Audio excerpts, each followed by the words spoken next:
സാറേ ഒരു ഒറ്റ കാര്യം ചെയ്യട്ടെ സാർ ഈ ആ കാലഘട്ടത്തില് റൊമാൻറ്റിക് ഹീറോ ആയിട്ട് സാർ അഭിനയിച്ച പടത്തിലെ പാട്ടുകളും സാറിന്റെ പ്രേമം എല്ലാം അന്നത്തെ സിനിമകളിൽ കണ്ട് എല്ലാവരും ഭയങ്കര ഇതായി എക്സൈറ്റഡ് ആണ്. ഇപ്പൊ ചന്ദനക്കുറിയുമായി എന്നുള്ള പാട്ടുകളും അതൊക്കെ. അപ്പൊ സാറിന് ഒരുപാട് ആൾക്കാർ സാറിനെ പ്രപ്പോസ് ചെയ്തിട്ടുണ്ടാവും അല്ലെ? എന്തായാലും അല്ലെങ്കിൽ സാറിന് അങ്ങനത്തെ കത്തുകളോ? അല്ല, അത് സ്ഥിരം വരുന്നതാണ്. അതിപ്പോ നാച്ചുറലി അല്ല, എനിക്ക് മാത്രമായിരിക്കില്ല, അന്നത്തെ എല്ലാ ആക്ടേഴ്സിനും അത് ഓരോരുത്തരും ഇഷ്ടപ്പെടുന്നുണ്ട്. അപ്പോൾ കത്ത് മിക്കവാറും ഒരു 10, 60, 50, 60 കത്തൊക്കെ ഡെയിലി വന്ന സമയം അത് വായിക്കാൻ ഒരാളെ മറുപടി കൊടുക്കും. മറുപടി അവർ കൊടുക്കും, സൈൻ ചെയ്ത് കൊടുക്കും. പക്ഷെ ചിലപ്പോ വേറെ എന്തെങ്കിലുമൊക്കെ ആയിരിക്കും മറുപടി. അല്ല, അന്ന് പഴയ കാലത്ത് അങ്ങനെ നമ്മൾ കുറെ കേട്ടിട്ടുണ്ട്. കുറെ ആൾക്കാർ മുത്താരം കൊന്നു പിയോ അങ്ങനെ സിനിമ ഇങ്ങനെ ഈ കത്തുകൾ എഴുതി ഉള്ള അങ്ങനെയൊക്കെ. എന്താ വെച്ചാൽ നമ്മളൊരു ഫോട്ടോ സൈൻ ചെയ്ത് വെച്ചിട്ട് ഒരു 500-600 ഫോട്ടോസ് അങ്ങനെ സൈൻ ചെയ്ത് വെച്ചിട്ട് പോകുന്നത്. അത് അവരെടുത്ത് അയച്ചു കൊടുക്കും. അതാണ് ആവശ്യം. അത് പല കേരളത്തിൽ നിന്ന് തമിഴ്നാടിനും ഉണ്ടല്ലോ, ഞാൻ തമിഴിലും അഭിനയിച്ചിരുന്നു. ഇപ്പൊ എന്തായാലും ഇവരിപ്പോ യങ്സ്റ്റേഴ്സിനെ വെച്ചാണ് ഇപ്പൊ ചെയ്തുകൊണ്ടിരിക്കുന്നത്. ഇനി നമുക്ക് പണ്ട് സുരേഷ് ഗോപിയെ വെച്ച് സിനിമ പ്ലാൻ ചെയ്തു, അത് നടക്കാതെ പോയി. ഇനി എന്തായാലും ഇപ്പൊ സിനിമ വളർന്നു, മലയാള സിനിമ ഭയങ്കരമായിട്ട് വളർന്നു, ഇപ്പൊ ബിസിനസ് വളർന്നു സിനിമയുടെ.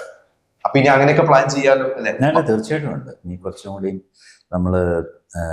എന്റെ മനസ്സിലുണ്ട്, നോക്കാം. എല്ലാം നമ്മൾ ശ്രമിക്കും. സാറേ, ഓൾമോസ്റ്റ് ഈ സിനിമ സക്സസ് ആവും. നമുക്ക് അത്തരം പ്രതീക്ഷയുള്ള ട്രെയിലറാണ് നമ്മളിപ്പോ കണ്ടത്.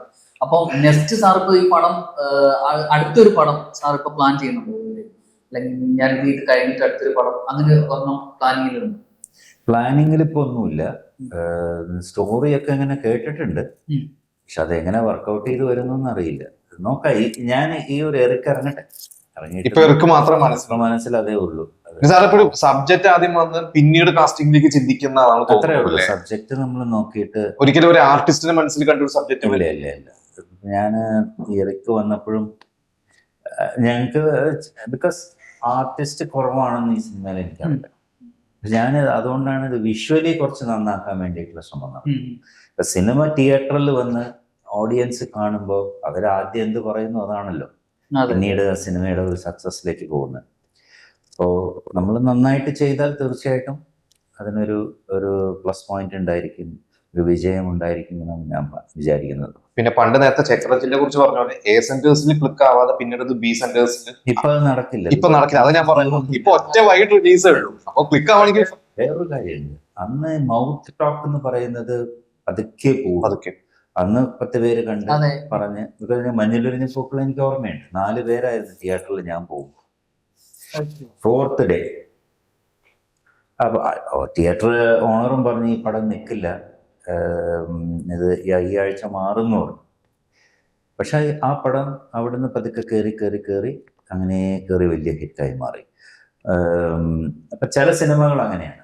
ആ മൗത്ത് ടോക്ക് എന്ന് പറയുന്നത് അന്നത്തെ കാലത്ത് BNCയിലേക്ക് എത്താൻ സമയമെടുക്കും. പക്ഷെ ഇന്ന് അതല്ലല്ലോ.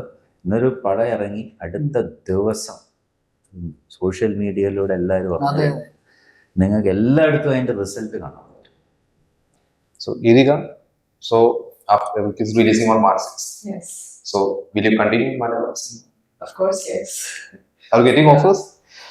Not in Malayalam, like in Telugu, Tamil, yes, but I'm really looking forward to work here again. Yes. Malayalam, who is your favorite hero? Dulquer Salmaan. Thank you. I'm a friend, right? Dulquer Salman ഹിന്ദിയിലൊക്കെ അഭിനയിച്ചിട്ടുണ്ട്. അതുകൊണ്ട് കുറച്ചും കൂടി familiar ആയിരിക്കും എല്ലാ ആർട്ടിസ്റ്റുകളൊക്കെ. പിന്നെ one movie was very good, അല്ലേ? സീതാരാമ ഭയങ്കര ഹിറ്റാണ്. അപ്പൊ നമുക്ക് ഈ ഒരു അവസരത്തിൽ ഇങ്ങനെ പറയാനുള്ളത്, നമ്മുടെ മാർച്ച് 6 നമ്മുടെ ഇറങ്ങുമ്പോ നമ്മുടെ മലയാളികൾ ശങ്കർ എന്ന് പറയുന്ന നടനെ എങ്ങനെയാണോ സ്നേഹിച്ചത്, അതുപോലെ തന്നെ ശങ്കർ എന്ന സംവിധായകനെ, അതുപോലെ തന്നെ ആ സിനിമയിലെ എല്ലാ ആക്ടേഴ്സിനും അതുപോലെ ഹൃദയം നിറഞ്ഞ് സ്നേഹിക്കട്ടെ. നമ്മുടെ സിനിമ ഒരു വൻ സക്സസ് മാറട്ടെ. എന്നിട്ട് അടുത്ത സിനിമ ഇതിലും ഗംഭീരമായിട്ട് നമുക്ക് ചെയ്യാൻ പറ്റട്ടെ. അടുത്ത സിനിമയിൽ ഹേമന്ത് ഉണ്ടാവും ചോദിച്ചിട്ടുണ്ടോ? Last chance for next movie അതെ.